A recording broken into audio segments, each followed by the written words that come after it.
Now, the big question is, what's next? The Democratic National Convention is a month away.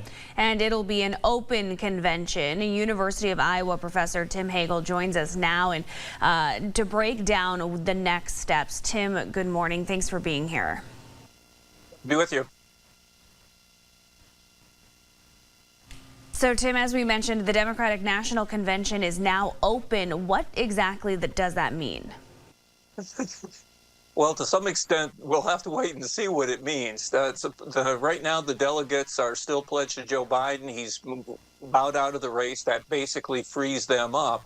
They don't automatically go to Kamala Harris. That basically, even if President Biden has endorsed her, it's still up to the delegates to decide who they want to go for. And what we have to wait and see right now is whether she'll be challenged. And apparently some of the names that people have thrown around before have basically said we're not interested or we're not willing to challenge Vice President Harris. So it could be that she's the one and everybody coalesces around her, or some challenger could emerge, and it could make the convention a little more interesting.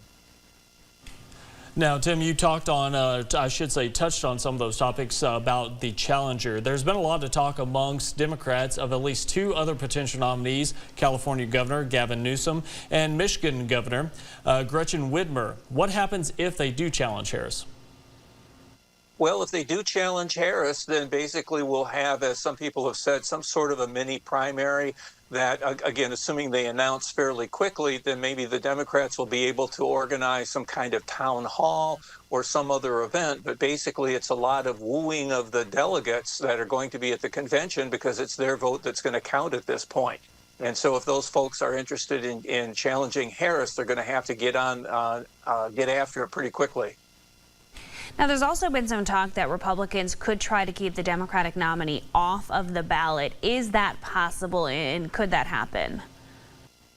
Well, each state has its own little rules as far as how you get on the ballot. You have to sign petitions usually. And then, of course, you've got the question of ballots being printed and so forth. And the longer you wait, the harder it is to make sure that a state, especially bigger states, are able to get their ballots printed. But I doubt that the Republicans will really be able to do anything to keep the nominee off the ballot.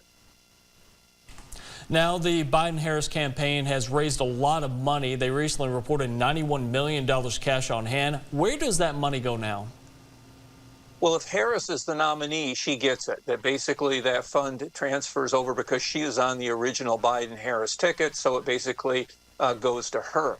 If it's somebody else who's the challenger, then they basically have to start from scratch. Now, that shouldn't be a huge problem. There are going to be a lot of donors that will gladly put in their money very quickly to help whoever the challenger is. But again, obviously, if Harris is the nominee, that gives her a pretty big head start in terms of cash flow.